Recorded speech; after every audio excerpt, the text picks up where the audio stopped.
purpose of the project has been to invite staff from museums and libraries to consider exciting new ways of engaging with children and young people.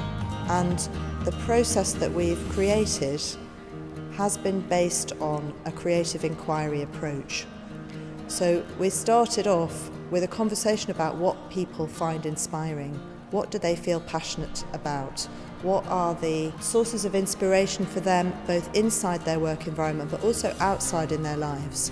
Well, I was kind of really excited about today because I knew we had to bring along inspirational objects and little skills that we could do, so I knew it was going to be a bit different from a normal working day, and I've really enjoyed it. Today's been really enjoyable. I was in the same group as Motion House, so we were doing a dance in the hall. And the site that we're at today is the site that I work at every day. I'm the curator manager here, so I'm used to looking at the building very much from the perspective of how we interpret its history. And today I was in one of the rooms doing a dance, so it was totally different from what I'd normally do and made me look and experience the building in a totally different way. So I brought along today of my inspirational object, a book, this book here, called The Participatory Museum by Nina Simon. The reason I brought this along today was it very ties a lot with the work I do at Think Tank, of course, being about participation. But it's really the woman that I was bringing with me, the person, Nina Simon, who I think is an inspirational person in the museum world. Perhaps on the first planning days I was asking questions like how long is it going to last for, why are we doing it, what are the outcomes? And I think working at the Science Centre, the phrase creativity, I was thinking about it in terms of artistic output, so doing a picture or performing a piece of music, which wasn't something that I was really comfortable with. But as I was going through the process, I got to reflect on projects that I'd been part of before, where effectively things had gone wrong and they had deviated from an original plan. And it reminded me how some of those deviations ended up in a much better project at the end.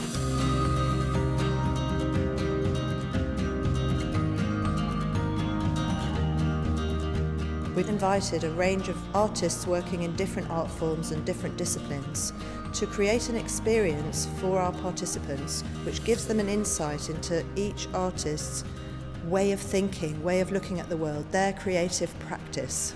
And then we've invited the participants to reflect on what they take from that and apply those reflections, those insights into the challenges that they face, challenges of participation, of extending audiences, of engaging with young people.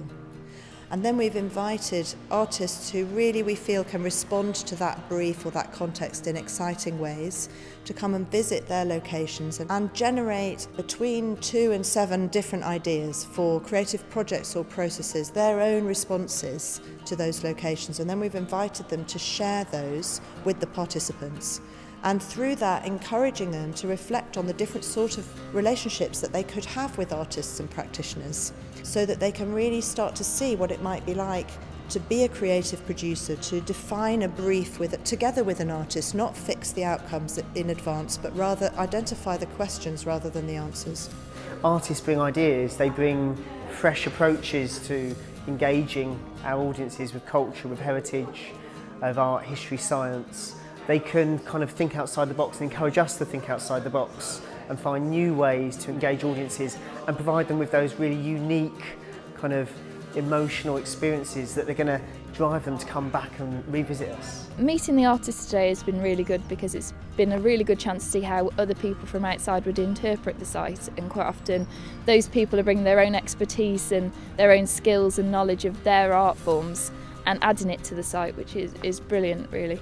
And now, particularly having met a number of artists and indeed scientists who work with artists, it's opened up my mind to their work processes and their ethics and philosophies. And I've been very pleasantly surprised to find that actually there's a great deal of overlap and shared thinking. It seems to come down to actually just different vocabularies. At Arts Connect, we're really excited about creativity.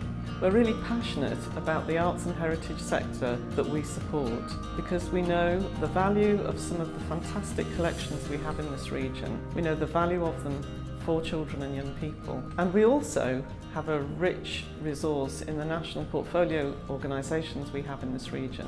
And one of the ways we've gone about bringing those sectors together is to create a mentoring programme for heritage professionals. As we went on, it became clear what we might get out of it, and it was very much about our personal experiences, finding out what we like about art and what excites us. But this process has enabled me to really think about what we would want to get out of an artistic relationship. So I'm thinking particularly of how we work with our local communities. It's a really important aspect of our work. Today I've been with Sarah Mossop, who's a freelance education consultant, has got a huge amount of experience working with artists in learning and engagement programmes, both within an exhibition, a gallery setting, but also out within the community.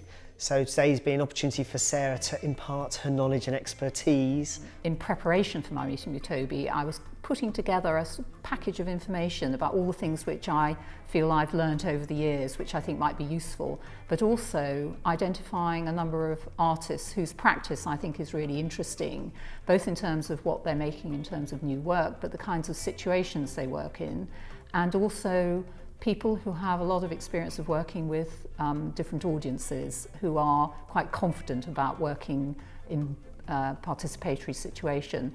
For me, it's absolutely vital that we find new and exciting ways to engage young people with culture, with heritage, with our heritage sites. And also we want to broaden our audiences, and young people are the best way of doing that. If you can engage with them in new ways, you know they're going to come back, they're going to bring their friends, they're going to broaden our audiences and tell their colleagues, and that's really exciting. At the heart of what we've been doing through this programme is giving heritage professionals the opportunity to get really close to the artistic process and to feel what it's like to be an artist exploring the world through their eyes, and to think differently so that you don't know the answers, so that you can come up with something truly creative, truly developmental, and something that's going to inspire everybody, and of course in particular for us, inspire children and young people, whether they're attending in a school group or whether they're with their families at the weekend. It's been absolutely fascinating watching the way Motion House work and getting to know the individuals involved and understanding how what we see as a performance has got this enormous amount of practical planning but also inspiration behind it. So I feel privileged to have been able to see that, but also it's given me the opportunity to learn about how artists use creative planning and maybe how it can overlap and relate to the sorts of work that we do in museums and historic houses as well. I was really excited when Sue invited me to be part of the conversation, and in a way what's happened here is that we have gained real insight into how creativity works. I was dreading the thought of having to spend time with lots of artists because entirely of the preconceptions that I brought with me, but actually it's been a really sort of eye-opening experience. I feel much more confident in trying to use new and different types of artists, different media, in getting across some very complicated and potentially uncomfortable ideas to our audiences.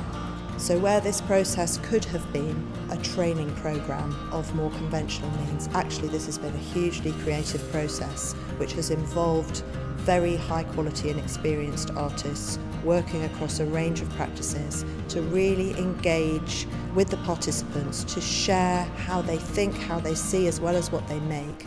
And through that exchange has come the beginning of something really extraordinary. I think what's changed most is my approach, and particularly towards managing a new team of people that worked across sites in quite different ways previously. Our team meetings now are a lot less about me disseminating information at a group of people, and it's much more about us working collaboratively to find solutions to the problems that we face in our day-to-day work. To sum up the whole process for me, I think it's really been a treat to step away from my regular working day and be given the opportunity to almost go back to studying, to researching, to take a moment out and understand myself more and my practice more and the new institution that we've become.